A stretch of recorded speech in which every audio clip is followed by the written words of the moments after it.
Bonjour membres de l'unité Ishin, j'espère que vous allez tous bien. Alors aujourd'hui on se retrouve pour parler et découvrir ensemble le chapitre 813 de Kingdom. C'est la toute première réaction live de la chaîne, donc j'espère que la vidéo vous plaira. Par contre, on garde les bonnes habitudes, on se retrouve dimanche pour l'analyse complète du chapitre 813 de Kingdom.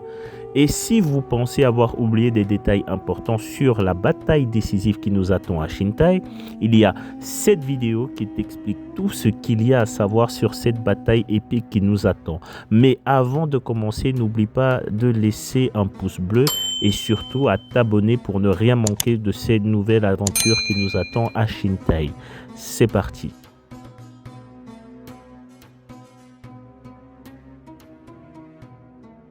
Ok, on est de retour à Cagno. Ça faisait longtemps qu'on n'était plus revenu à la maison. Donc nous avons les gens de la cour qui parlent au roi. Nous avons reçu un rapport du général To depuis Nagno. Il dit que l'armée se prépare à attaquer la capitale de Han Shintai. Il dit que cela va faire 6 mois qu'ils ont pris Nagno sans faire couler le sang. Shogun Kun lui répond que lorsque la guerre éclatera, alors ils perdront toute possibilité de revenir en arrière. Il se demande si la formation des nouveaux soldats et les préparatifs entrepris vont suffire pour garantir la victoire. Rishi intervient, il dit que ça a duré trop longtemps, Han a eu le temps de se préparer et de prendre les mesures nécessaires durant cette période. S'ils doivent se retrouver en difficulté, ils ne disposent pas des ressources nécessaires pour envoyer des renforts. Cette possibilité doit être totalement rejetée. Le plan de Shoei-kun dépend de l'obtention du pouvoir à Han pour pouvoir ouvrir la voie de l'unification et ensuite attaquer Zhao. Même si ils ont réussi à capturer Han sans faire couler le sang, l'armée doit à présent se diriger vers la capitale, engager la guerre contre une armée plus puissante. Comment ça? Ok, le général To cache-t-il un atout secret pour vaincre l'armée de Han? Shogun Kun dit que le général To n'a rien mentionné par rapport à ça. Ok, on retrouve Sei. À quoi servent donc les 6 grands généraux? À vous d'en décider. Shoei-kun toujours en mode sérieux. Lors de cette bataille contre Han à Shintai, c'est le destin de l'état de Qin qui est mis en jeu. Le général To le sait mieux que quiconque. Ce qui signifie que nous sommes sur le point de faire face à l'une de nos batailles les plus difficiles. C'est pourquoi nous devons confier la restauration de la voie vers l'unification qui est sur le point de disparaître au second des 6 grands généraux de Qin, le général To. Ah là là là là. Une responsabilité aussi grande que des montagnes lui incombe. Ensuite, on revient à Nagno sous le contrôle de Qin. Capitaine, les tentes ont été retirées. Les troupes commencent à s'aligner. Nous venons sous peu. Ok. Général Shin. Mais c'est Hankei, le vieux qui voulait poignarder Shin. Ça n'a sûrement aucune valeur, mais voici une amulette pour vous protéger des épées et des flèches. Nous vous prions d'emporter avant d'aller au front. Il a été fait d'une pierre spéciale d'ici un agneau. Oh, comme c'est gentil! Ça me rappelle le truc que la vieille elle avait donné à Kyokai là, lors de la bataille sur la montagne face à Zhao, où Shin avait tué Keisha. Ensuite, on a les habitants. Nous en avons fait pour tout le monde. Genre, toute l'armée de la Ishin, ils vont avoir des bracelets de pierres précieuses. Biei, nous allons attaquer votre capitale. Nous sommes autant confus que vous. Notre état est en jeu, mais nous voulons que toute l'unité Ishin soit sain et sauf. Putain, comment c'est émouvant de fou. Merci, nous garderons ces amulettes et reviendrons sains et saufs. Nous nous sommes rapprochés de certes, mais pas à ce point, Bihei. Général Ishin, restez prudent. Oh, ça c'est un vrai moment. Vous voyez? C'est vraiment, vraiment le truc que Shin il a de spécial, c'est fou. Le mec, juste il y a 2 chapitres, il voulait le poignarder. Là maintenant il vient et tout. Ah non, Shin il est au top. Général Rishin, Monsieur Honkei a longtemps erré dans le château pour tenter de persuader les rebelles de ne pas se révolter. Il disait que Qin n'était pas des mauvaises personnes. Il disait aussi abaissons la lame de la haine et de la rancune. Wouah Punaise, Shin, il a réussi. Il a dit quoi? Il nous a dit aussi abaisser la lame de la haine et de la rancune. Waouh, non, c'est beau. Ara, il est vraiment trop fort pour faire passer des moments comme ça. De temps en temps, je me faisais battre, mais je n'ai perdu que dedans, donc ça va. J'ai dit, Honkei, je ne sais pas si je reviendrai à nouveau ici, mais si c'est le cas, mangeons à nouveau ensemble. Oh, tout, comment c'est mignon! Et là, on a tout. Il est en train d'observer d'en haut là. Il nous prépare sûrement un plan de fou. Sur ce, je quitte le château. Ok, Kokei, Ryuan, je vous confie Nanyo. Et on a Ryuan qui dit je vous souhaite bonne chance, Général To. Il va de même pour vous. Peux-tu me dire ce que tu ressens? Votre victoire représente l'extinction de l'état de Han. Je n'accepte pas ce sort évidemment, mais je ne souhaite pas non plus que vous soyez tué sur le champ de bataille. Tout le monde à Nanyo souffre de ce trouble. Je n'aurais jamais pu imaginer que Nanyo puisse changer en seulement 6 mois. Le mérite revient à Ryuan qui a servi d'intermédiaire entre nous et les citoyens de Nanyo. Je suis heureux d'avoir comme seigneur de château. Général To, j'espère de tout cœur que vous serez laissé à Shintai et que vous permettrez à l'armée de la capitale d'enfuir vers Nanyo. Ok. Dans le cas contraire, tous les efforts déployés jusqu'à présent seront... Oh, même Gokei est devenu sympa.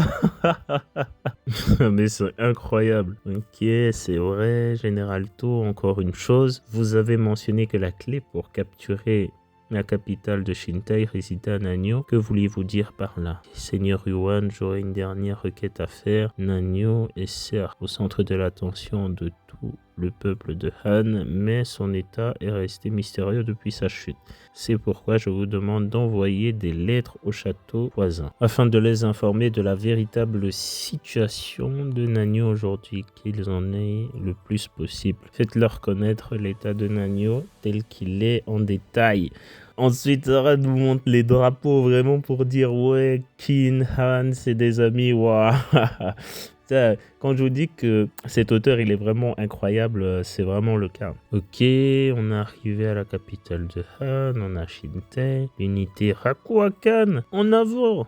Ils sont vraiment prêts. Hein. Les soldats se rassemblent. Il paraît qu'une grande armée est rassemblée à l'extérieur. J'y crois pas. La guerre est aux portes de notre capitale. Que nous arrivera-t-il si on perd? Abruti, c'est pas seulement nous. Demande-toi plutôt ce qu'il va arriver à tout l'état de Han.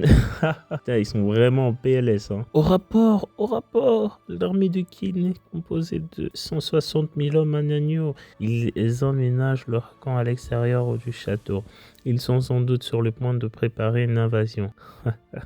On voit encore le roi, il est toujours en PLS. Enfin, le moment, chancelier, ils sont tous là, ok. Comme prévu, nous lancerons une offensive contre Qin avec la première et deuxième armée de Han. Général Rakuakan, nous nous contenterons d'attirer leur armée vers les plaines d'Eketsu où nous auront l'avantage. Je dirigerai 90 000 hommes avec ceux de la capitale et les renforts. Comme on le sait, nous avons 70 000 hommes rassemblés à l'extérieur de la capitale dans des châteaux voisins.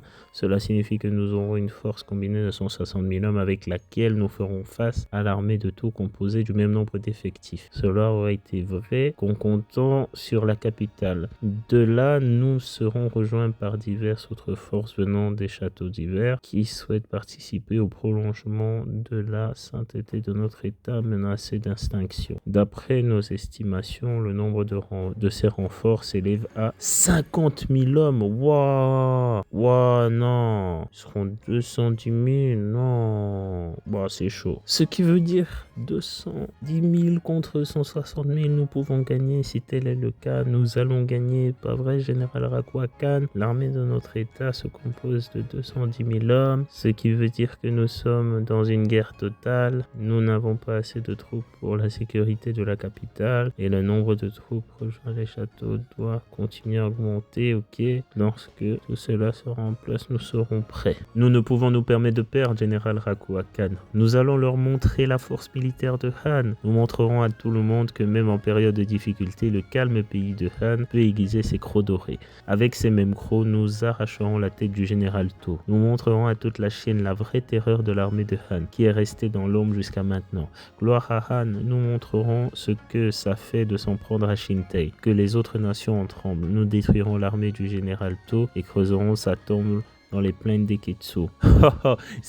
ils sont plus en PLS, hein. C'est un vrai général, hein, ce mec. Il motive les troupes et même les civils. Général Rakua Khan, ils sont chauds patates. Au rapport, il y a un rapport des châteaux de Etsu et de Toriko. Qu'y a-t-il? Les châteaux avaient au préalable déclaré qu'ils enverraient 5000 soldats dans les plaines d'Eketsu. Ils ont réduit ce nombre à seulement 1 millier. Oh putain, ça commence à être la merde. En lien avec le rapport, les châteaux de Yamato et d'Akagi sont des petits châteaux. Ils avaient l'intention d'envoyer 500 soldats chacun, mais il s'avère qu'ils n'ont pas envoyé un seul soldat. Waouh. Non, putain, je savais qu'ils allaient douiller, ils allaient flop. Ils n'ont pas pu soudainement ne plus être en capacité de les envoyer. Expliquez-moi la raison de leur retrait. Au rapport urgent du château de Pei à l'ouest. Que se passe-t-il? Ce château avait déclaré qu'ils enverraient 1000 soldats, mais a décidé d'en envoyer que 300. Quoi? Qu'est-ce que cela signifie, Monsieur Rakua Khan? Les châteaux qui ont rompu leurs promesses sont les châteaux autour de Nanyo. Ok. En vrai, le bras droit de Rakua Khan, c'est pas un con, hein. Parce que, en fait, les châteaux qui sont autour, c'est les châteaux que le général To a demandé à Ruan d'envoyer des messages. Donc en vrai, le truc c'est, vu que Ara il nous montre juste après que To ait parlé les drapeaux, à mon avis, le but ça va être de montrer aux autres petits châteaux que Qin ils sont pas des mauvais en fait. Donc du coup, à mon avis, ce qui va se passer, c'est que on va voir que tous ces châteaux là, ils ont vu l'utopie qui a été créée par Qin à Nanyo justement, et ils vont se rétracter. Donc ce qui fait que Shintei ils vont pas avoir de renfort. Du coup ça va être chaud. Je crois que le général To va leur remettre une nouvelle pression et que ça va être chaud patate. En tout cas j'ai trop kiffé le chapitre. C'est vraiment énorme et je crois franchement que ça faisait longtemps que Ara n'avait pas pu rendre des moments où il n'y a pas de combat aussi épique et aussi intéressant. C'est vraiment fort et ça nous avait manqué de ouf parce qu'on était tout le temps bloqué sur Zao avec Riboku, il y en avait un petit peu marre, mais là on est vraiment rentré dans quelque chose d'autre. Et voilà, l'unité c'est fini pour aujourd'hui, mais avant de vous quitter, j'ai une question. Est-ce que vous n'avez pas l'impression d'avoir tout recommencé à zéro? La bataille décisive. Les membres de la cour en PLS de Han, ils sont tous vraiment en PLS total. Heisei, Shueikun qui font confiance à To pour tout ce qui concerne la guerre à Han et qui rappellent que c'est uniquement via cette conquête qu'on ouvrira une nouvelle voie pour l'unification. C'est quand même fou, j'ai l'impression de revivre tous les moments qu'on a eu au moment où nous arrivons seulement à Nanyo. Donc c'est vraiment incroyable. N'oubliez pas qu'on se retrouve dimanche pour une analyse complète, détaillée, pointilleuse de ce chapitre énorme. Merci à Ara Sensei de nous faire vivre de telles émotions. Et moi, je vous dis à dimanche pour de nouvelles batailles épiques et de nouvelles aventures. C'était Manga Brains. Ciao.